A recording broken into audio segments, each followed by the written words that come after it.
O áudio que vocês vão ouvir agora é parte do podcast Xadrez Herbal.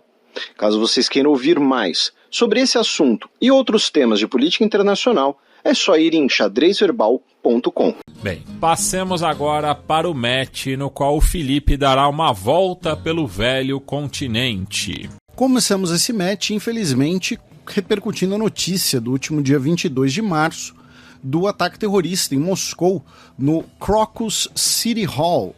Isso não é falar em inglês o nome do lugar é Crocus City Hall mesmo, tá?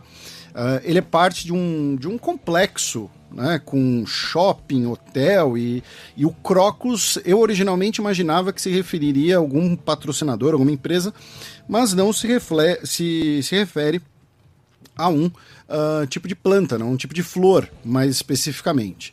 Tá? Então, essa é a origem do nome do lugar.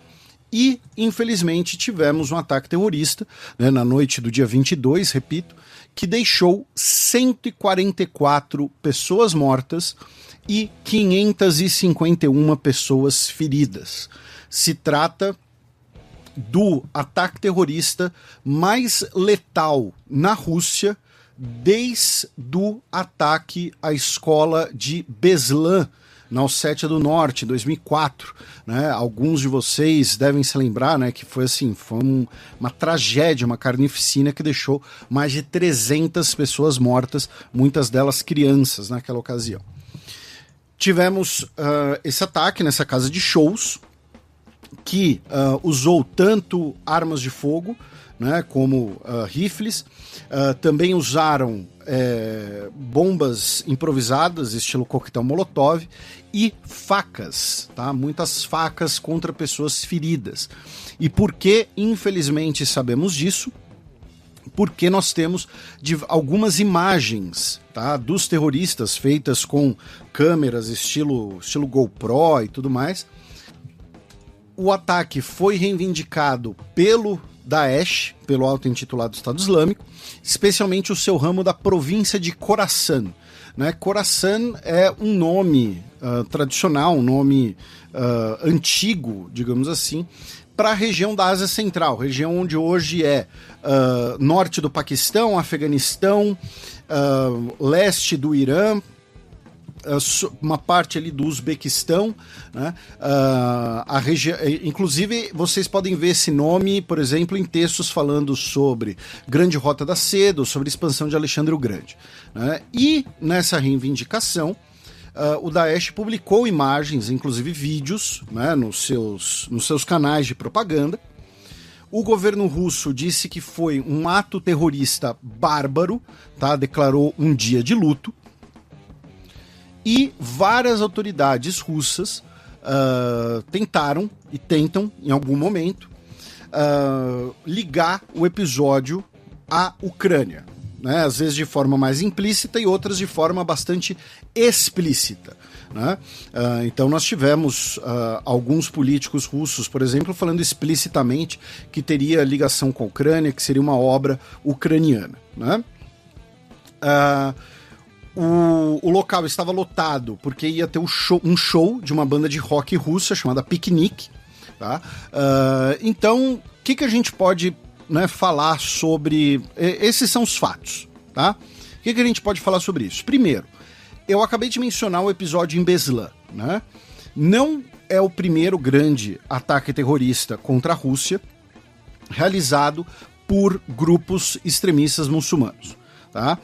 Vamos lembrar aqui, vamos recapitular algumas coisas que a gente já menciona, coisas que eu já falei em colunas e tal, mas o Putin, ele se consolida no poder, parte da consolidação dele no poder é muito ligada à vitória russa na Segunda Guerra da Chechênia, né? Porque vamos lembrar, a Rússia, na prática, ela é derrotada na Primeira Guerra da Chechênia, né? Grozny é terraplanada e a Federação Russa, com o maior arsenal nuclear do planeta naquele momento, tem que aceitar a autonomia chechena, né? É uma grande humilhação, vista ali como, né, um símbolo da decadência russa pós-dissolução da União Soviética.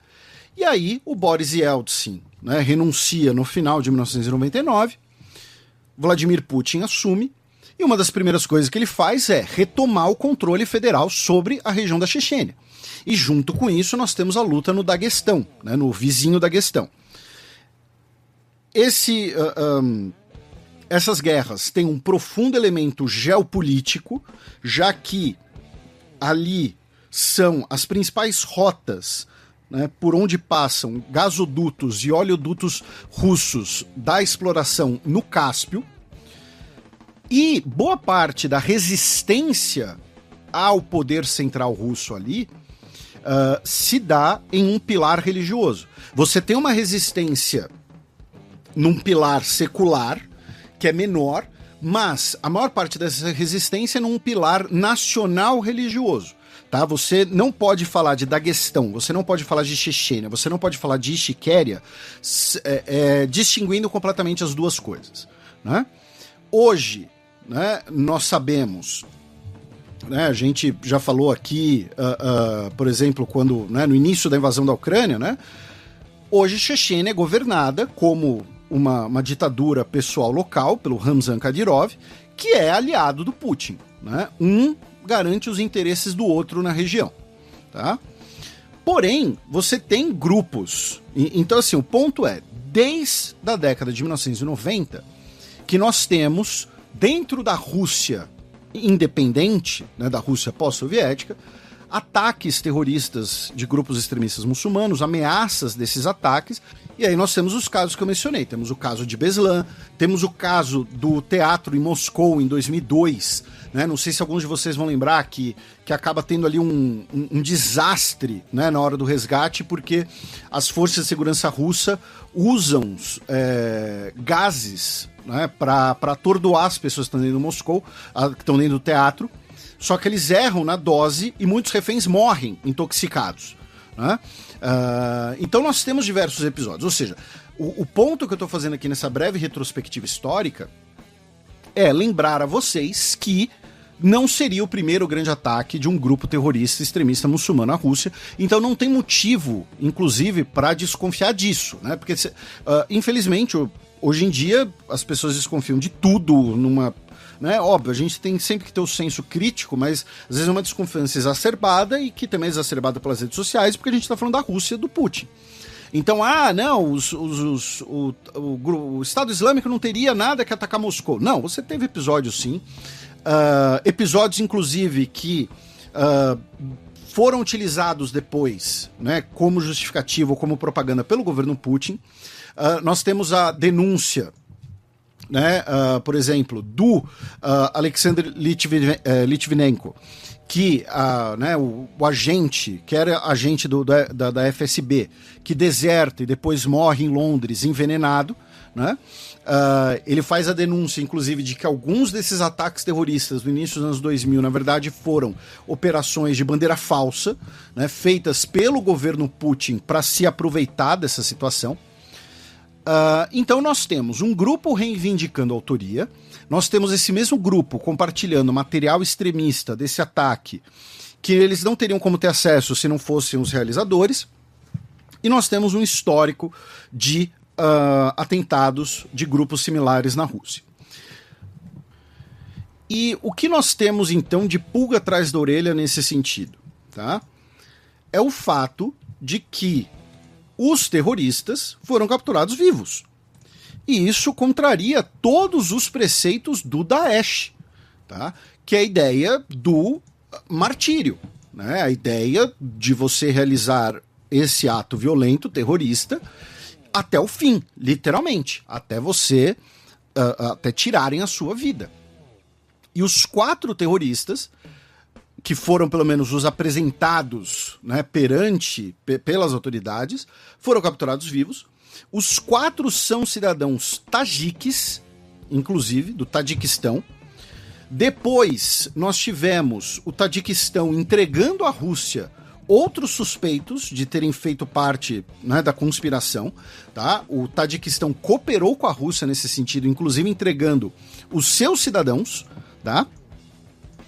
Um cidadão que teria fornecido um carro, outro que teria fornecido armamento, enfim. Então, assim, a única coisa que acaba sendo um pouco de, como eu mencionei, de pulga atrás da orelha, é o fato dos 4 terroristas terem sido capturados vivos, tá? Dentre as vítimas, das 144 vítimas fatais, 136 eram russas, tá? 3 tinham nacionalidade belarus, 2 do Quirguistão, uma da Armênia, uma do Azerbaijão, uma de Moldova. Tá? Não está claro para mim se eram pessoas que tinham dupla nacionalidade, né? Então, por exemplo, às vezes era uma pessoa, né? Muitas pessoas nascidas ainda na época soviética têm dupla nacionalidade, né? Em alguns casos, né? Então você tem a nacionalidade russa e armênia, por exemplo, né? Você tem 2 passaportes. Isso não é uma regra, até porque nos últimos anos algumas coisas têm mudado, né? A segunda questão é a denúncia, né? O suposto envolvimento de autoridades ucranianas nisso. Tá? A única coisa que a Rússia apresentou, e vou repetir, foi a Rússia, né, que apresentou essa denúncia, tá? É que o financiamento do ataque teria vindo via Ucrânia, com dinheiro, criptomoedas, alguma coisa assim. Tá? E que depois do ataque terrorista, os terroristas planejavam fugir para a Ucrânia.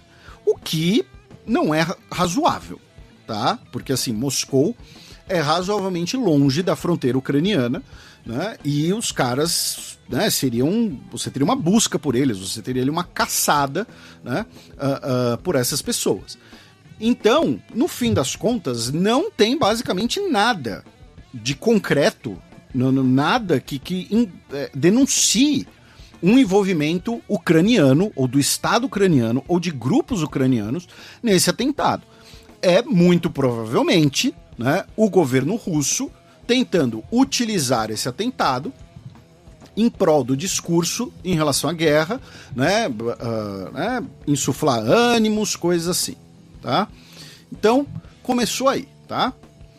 Começamos aqui o nosso giro, melhor dizendo. O Conselho de Segurança da ONU, em consenso, condenou o ataque terrorista, né, como seria de se esperar. E também vieram, né, as notícias de que tanto o Irã quanto os Estados Unidos teriam alertado a Rússia sobre um possível ataque terrorista, né? Esse possível ataque terrorista, tá? Se esse aviso foi feito e a Rússia ignorou deliberadamente, né? A Rússia ignorou porque os Estados Unidos querem plantar alguma coisa, né? Querem plantar ali dissidência, desinformação, alguma coisa do tipo. Mas o Irã também teria avisado Moscou, né? Alguns podem falar, a Rússia recebeu a notícia e deixou o ataque terrorista rolar para se aproveitar disso politicamente depois. Não dá para dizer que é impossível, mas ao mesmo tempo não tem nada que indique isso nesse momento, porque não teve nenhum ganho concreto para a Rússia depois desse ataque, tá? E esse programa ele já está sendo gravado 2 semanas depois desse ataque, né? Então a gente já saberia se tivesse tido algum avanço russo de propaganda, de discurso, tá? Consequente desse episódio. Até o momento não tem, tá? Então, claro, né, quem quiser, enfim, acreditar nisso, como eu disse, não tem muito como desprovar, digamos assim. No último dia de março, o governo russo solicitou que a Ucrânia entregasse o seu chefe de serviço de segurança, né, o SBU, seu chefe de inteligência, afirmando que ele estaria diretamente ligado a ataques terroristas em solo russo, tá? Obviamente, isso não vai acontecer. E aí, nós vamos para notícias da guerra na Ucrânia, começando pelo fato de que, pela primeira vez, o governo russo usou o termo guerra, tá? Quem falou em guerra agora foi o Dmitry Peskov, que é o porta-voz do Kremlin, o porta-voz da presidência russa, né? Que disse: estamos em um estado de guerra. Sim, começou como uma operação militar especial, mas assim que esse grupo foi formado, assim que o Ocidente se tornou um participante no lado da Ucrânia, se tornou uma guerra para nós, tá? Então ele usou pela primeira vez o termo guerra, tá? Nessa semana tivemos diversos ataques com mísseis russos, por mísseis russos, né, contra a infraestrutura de energia elétrica ucraniana, incluindo atingir a estação hidrelétrica do rio Dnieper, tá? A principal estação que fica perto de Zaporizhia, né? Que é onde fica a maior estação nuclear, a maior estação de energia nuclear da Europa. A Ucrânia retaliou realizando ataques com mísseis contra a Crimeia, tá? Incluindo, né, a cidade de Sebastopol, onde é, né, o quartel-general da Frota do Mar Negro. E também tivemos o ataque ucraniano mais profundo no território russo. A Ucrânia converteu uma pequena aeronave esportiva, tá? No jargão popular, né, o nosso ouvinte chamaria de teco-teco, né? Pegou lá um teco-teco, tá? E converteu ele num drone, tá? Ele voando remotamente, controlado remotamente, e carregando cerca de 300 quilos de explosivos, e voou para dentro de 1.130 quilômetros, tá, de território russo, atingindo uma fábrica na cidade de Alabuga, que seria uma fábrica de drones do governo russo, tá, das Forças Armadas Russas. Essa cidade fica no Tartarstão, né, o Tartaristão, que é uma das repúblicas da Federação Russa, é do ponto de vista de população, a com maior população muçulmana, inclusive, né? A capital dela é Kazan. Alguns dos nossos ouvintes talvez se lembrem de Kazan por conta do time Rubin Kazan, né? Que uma época lá, né, tinha dinheiro, tal, né? Um time de futebol. Então foi o ataque mais profundo em território russo já realizado pela Ucrânia. Em outras notícias da guerra, o Financial Times publicou inicialmente uma reportagem que depois foi confirmada pelo presidente da Ucrânia, Volodymyr Zelensky, em uma entrevista ao Washington Post, que as autoridades dos Estados Unidos estão pressionando a Ucrânia para não atingir mais refinarias de petróleo russo. Por quê? Porque isso faz com que o preço do petróleo suba, e isso prejudica, né, os Estados Unidos, prejudica a economia dos Estados Unidos em ano de eleição, tá? Depois dessa entrevista, a embaixadora dos Estados Unidos na OTAN, a Julianne Smith, confirmou isso, tá? Dizendo que isso, né, esses ataques, essa é uma estratégia que os Estados Unidos não é particularmente favorável. Focamos no direito a defender o seu território, de tirar os russos do seu território, né? E o Zelensky, na entrevista dele do Washington Post, ele disse: a reação dos Estados Unidos não é positiva.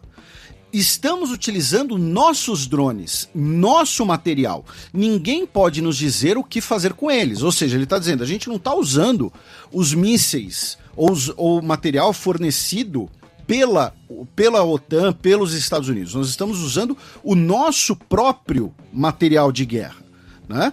Então, é uma crise interessante de ficar de olho, porque no fim das contas, né, a gente já mencionou isso aqui algumas vezes. Você tem uma posição ética e moral dentro da postura, né, de alguns políticos dos Estados Unidos em falar, olha só, temos que apoiar um país que foi invadido? Tem. Mas o principal cálculo da maioria dos políticos dos Estados Unidos e do Jake Sullivan, que é o Conselheiro de Segurança Nacional, é: vamos apoiar a Ucrânia para contrabalancear a Rússia, para fazer a Rússia sangrar, né? Agora, não ao ponto dos nossos interesses, como, por exemplo, mandar armamentos que não achamos apropriados, mandar muito dinheiro, ou então você ficar atacando aí refinarias de petróleo, seu Zelensky, né? Essa é a mentalidade como eu disse, por exemplo, do Jake Sullivan, tá? Então, ao mesmo tempo, a gente também pode pensar na questão que o governo dos Estados Unidos pressionou a Ucrânia a não atacar essas refinarias, e a Ucrânia continua atacando o quê? Para chamar a atenção dos Estados Unidos. De olha só, Estados Unidos, enquanto vocês não aprovarem o apoio militar aí no Congresso, enquanto vocês não me mandarem as munições e os equipamentos que eu pedi, eu vou ter que lutar com os meios que eu tenho. O meio que eu tenho é usar um dronezinho aqui e aproveitar ele da melhor forma possível, que não é usando um tanque como alvo, é usar uma refinaria de petróleo gigante lá em São Petersburgo como alvo. Tá? Ainda em outras notícias, um míssil russo violou o espaço aéreo da Polônia, tá?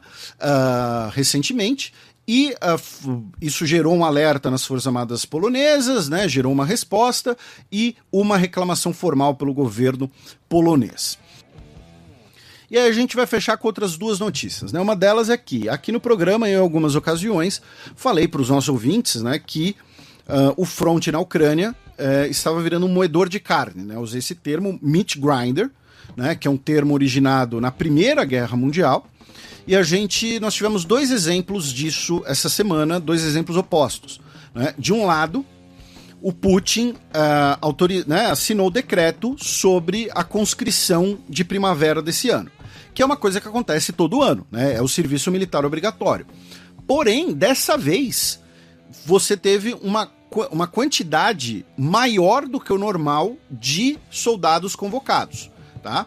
É importante mencionar que, pela lei russa, e a gente falou isso lá no início da guerra, é algo que é alvo ali de denúncias, né? Foi alvo de denúncias, especialmente no início da guerra, né? Com mães falando, mandaram meu filho de 18 anos para a guerra, mas pela lei russa, a pessoa que está no serviço militar obrigatório, o jovem que está no serviço militar obrigatório, ele não pode ser enviado para o conflito, tá? Então, assim, por um lado a gente pode pensar que esses 150 mil jovens russos que serão convocados, em comparação com os 120 mil da última primavera, esses 150 mil vão ser enviados para suprir outros postos e liberar alguns militares para poderem ir para a guerra. A outra notícia que eu mencionei, né, que eu disse, né, do moedor de carne, foi que o Zelensky diminuiu o critério etário e outros critérios de convocação para serviço militar na Ucrânia. Ou seja, ambos, tanto Rússia quanto Ucrânia, estão falando, estamos precisando de gente para a guerra. Por quê? Porque virou um moedor de carne, né, em que você não tem grandes avanços, grandes retiradas, você tem simplesmente o quê? Gente morrendo no mesmo lugar e no mesmo lugar.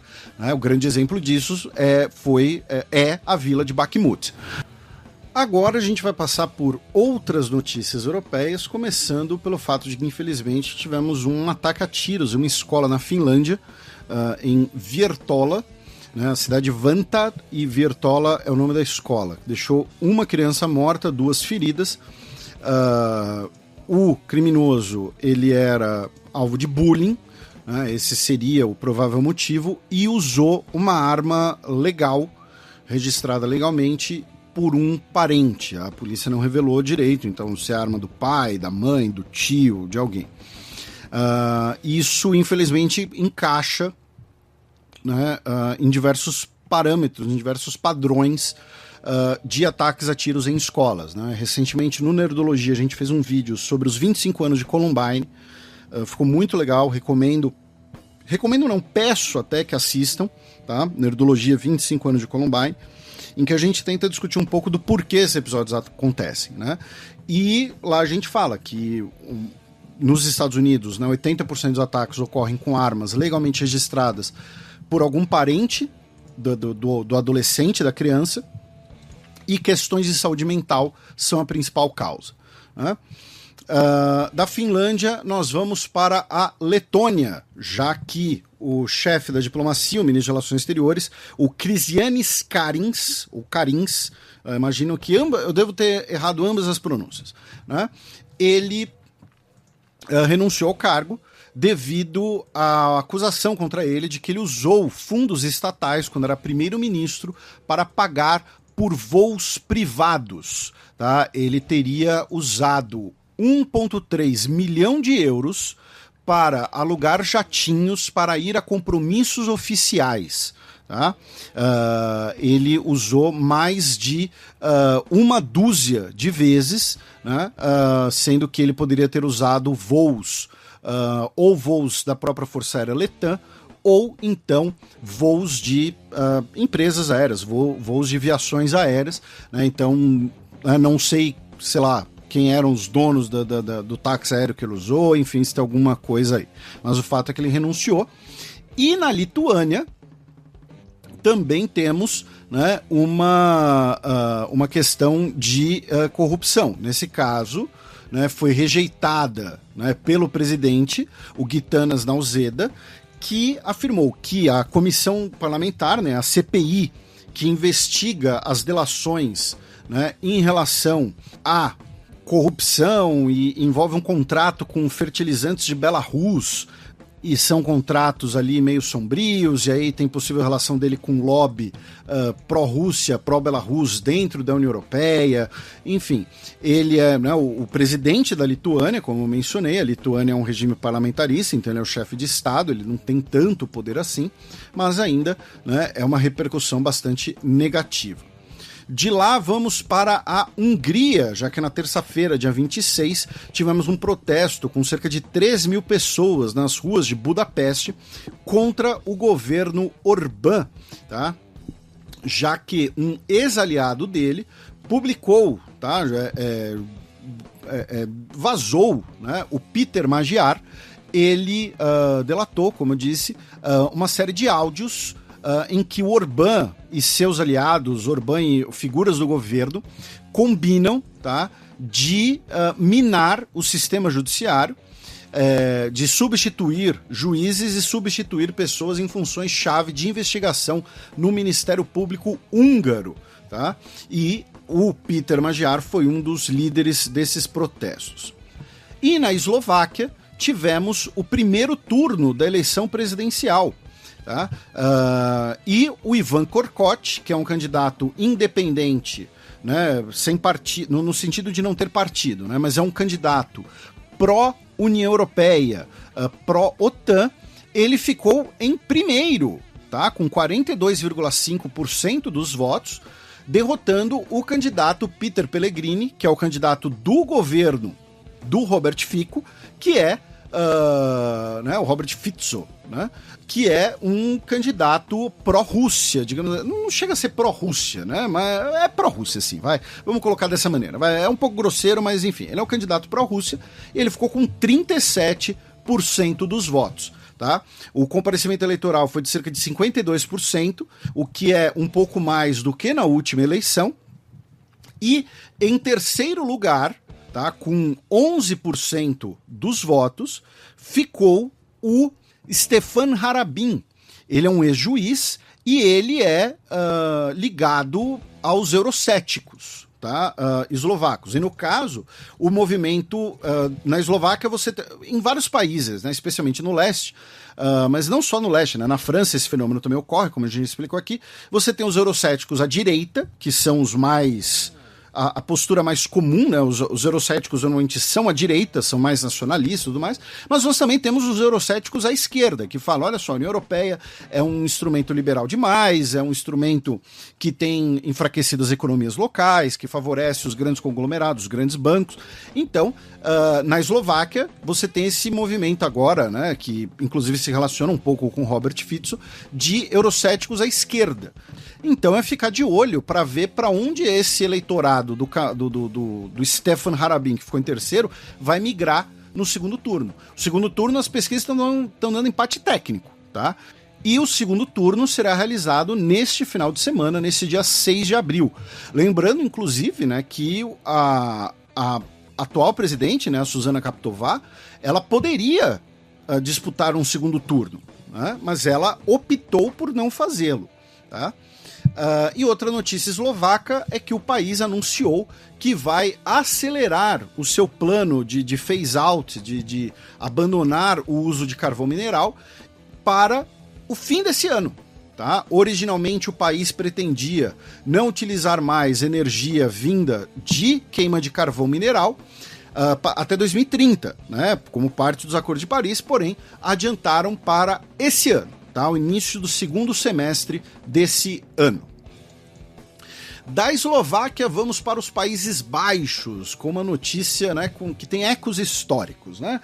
Todo mundo aí que está nos ouvindo, né, quer dizer, quase todo mundo, né, todos os nossos ouvintes brasileiros, né, os nossos ouvintes não brasileiros talvez não conheçam essa história, um abraço para todos eles.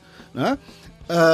Existe uma coisa que é muito aprendida aqui no Brasil, né? Porque virou questão de orgulho nacional na época, né? Virou até propaganda, tal, que é a chamada questão Christie, né? A questão Christie ocorreu, né, a partir de 1862, quando, né, uns marinheiros britânicos estavam no porto do Rio de Janeiro, encheram a cara, né, e fizeram uma arruaça, né, e foram presos por isso. E o governo britânico queria que eles fossem entregues e queria, né, uma impunidade total. E o governo brasileiro falou, não, como assim? Eles desobedeceram as leis brasileiras, né, desobedeceram aqui os costumes brasileiros, e o Brasil vai julgar eles e tudo mais, né? Isso tem esse episódio dos marinheiros, como eu disse, ele se torna uma questão de orgulho nacional, mas ele está inserido em um cenário muito mais amplo de relações muito complexas entre Brasil e Reino Unido naquele momento, né? O Reino Unido era o principal parceiro comercial brasileiro, o principal investidor no Brasil naquele momento. E, ao mesmo tempo, você tinha uma pressão britânica muito grande pela questão do comércio de pessoas escravizadas. Nós tivemos, né, a captura de navios brasileiros em alto mar pela Marinha Real Britânica, porque estavam ligados ao comércio de pessoas escravizadas, de africanos escravizados. Tivemos destruição de comércios britânicos, especialmente no Rio de Janeiro. Tivemos um rompimento, né, de relações diplomáticas. Inclusive, quando a Guerra do Paraguai começa, a Guerra da Tríplice Aliança começa, Brasil e Reino Unido estão com relações rompidas naquele momento, né? Mas todo mundo conhece o quê? Conhece a questão dos marinheiros, né? E o que aconteceu nos Países Baixos? 3 marinheiros do HMS Prince of Wales, né, que é o segundo porta-aviões da Marinha Real Britânica, um navio feio para um caramba, tá? Esses porta-aviões britânicos parece que foram desenhados sei lá, com uma régua. E eles encheram a cara, consumiram algumas substâncias, tá? No porto de Roterdã também. Não está claro ali quais foram as substâncias, porém eles foram presos ali com substâncias ilegais. E a matéria do Dutch News fala em hard drugs, ou seja, não acredito que era nada muito natural, tá? E eles foram presos e foram entregues depois para as autoridades britânicas, para as autoridades da Marinha Real Britânica, para a devida disciplina, né? Porém, como eu disse, uma notícia, né, que ecoa aí na história, né? Marinheiros britânicos beberrões fazendo arruaça pelo resto do mundo, porque eles podem, né? Dos Países Baixos, vamos para a França, com uma rápida notícia, já que o ex-líder de uma milícia liberiana, o Kunti Camara, né, também conhecido como Comandante Camara, foi condenado a 30 anos de cana, tá, por crimes contra a humanidade, incluindo aí o uso de canibalismo, trabalhos forçados e o rapto de crianças para serem crianças-soldado. A gente falou desse caso aqui quando começou o julgamento dele em 2022, na verdade quando ele foi preso, agora eu não lembro direito, né? Qual é o que justifica a França julgar essa pessoa, né? É o uso da argumentação da jurisdição universal de crimes contra a humanidade, né? A ideia é que crimes contra a humanidade não tem jurisdição. Então um juiz, tem o famoso caso, né, do juiz Balthazar Garzon, que hoje, inclusive, faz parte da equipe jurídica do Julian Assange, e isso relaciona com a nossa próxima notícia, né? Mas o Garzon, quando ele era juiz na Espanha, ele tem o famoso julgamento do Pinochet, né? Em que ele vai falar, olha só, o Pinochet cometeu crimes contra a humanidade e crimes contra cidadãos espanhóis, então eu tenho direito aqui de acusar o Pinochet aqui na Espanha, né? Então, essa é a argumentação jurídica. Mencionei o Assange por quê? Porque na penúltima terça-feira, dia 26 de março, uma corte britânica decidiu que o Julian Assange não pode ser extraditado para os Estados Unidos, salvo uma garantia legal das autoridades dos Estados Unidos de que ele não poderá ser condenado à morte. E isso daqui é um dos cernes de toda a questão do Assange, né? A questão do Assange gira em torno de 2 coisas. Primeiro, se ele pode ou não ser preso. Por quê? Porque os Estados Unidos acusam ele de espionagem. E o Assange e a sua defesa legal argumentam que ele não é um espião ele estava fazendo um trabalho jornalístico e que ele não forneceu aquelas informações as informações da Wikileaks para um país específico. Ele revelou, ele publicou essas informações. E a segunda discussão ele é um cidadão australiano que tinha residência no Reino Unido e que é desejado, né, é procurado pelas autoridades dos Estados Unidos. E no ordenamento jurídico dos Estados Unidos, uma acusação de espionagem implica em pena capital. Porém, no Reino Unido não tem pena de morte. E muitos países, como é o caso inclusive também do Brasil, né, não extraditam uma pessoa caso ela vá enfrentar a pena de morte, se aquele país não impõe a pena de morte ele também. Então, o Brasil, por exemplo, se alguém é condenado à pena de morte, o Brasil fala, olha só, a não ser que você comute essa pena em cana de até 30 anos, que é a minha pena máxima, eu não vou extraditar essa pessoa. E vou repetir, isso não é só o Brasil. A maioria dos países, eu não vou dizer todos porque eu não tenho conhecimento suficiente para isso, mas a maioria dos países que não tem pena de morte não vão extraditar uma pessoa que corra o risco de ser condenada à pena capital. Então, agora uma corte britânica decidiu isso. O rei Carlos III compareceu na missa de Páscoa, foi o seu primeiro compromisso público desde a revelação do seu diagnóstico de câncer. E na semana passada, dia 23, também tivemos a revelação de que a Catherine, né, a princesa de Gales, a nora dele, né, também foi diagnosticada com câncer, né, daí todo aquele sumiço, todas aquelas teorias da conspiração sobre a ausência dela do olhar público e tudo mais. E, finalmente, no Reino Unido, na Irlanda do Norte, o líder do Partido Democrático Unionista, né, o Partido Unionista, como o próprio nome diz, né, o Partido Pró-Londres, o Jeff Donaldson, renunciou depois que ele foi acusado de, abro aspas, alegações de natureza histórica. Ou seja, alguma denúncia de algum crime que ele tenha cometido no passado e que foi revelado agora, né? Muito provavelmente, imagino eu, né, questões ligadas a comportamento sexual. Já na República da Irlanda, tivemos a confirmação do Simon Harris, né, como o primeiro-ministro do país, né? Ele que vai assumir o cargo, né, até a próxima eleição. E eu vou repetir o meu comentário no programa passado. Né? No programa passado a gente explicou um pouco o que está ocorrendo na Irlanda. Eu achei a nomeação do Simon Harris uma sacanagem, porque ele acaba quebrando o recorde, né, do Léo Varadkar, o seu antecessor, de primeiro-ministro mais jovem da história da República da Irlanda.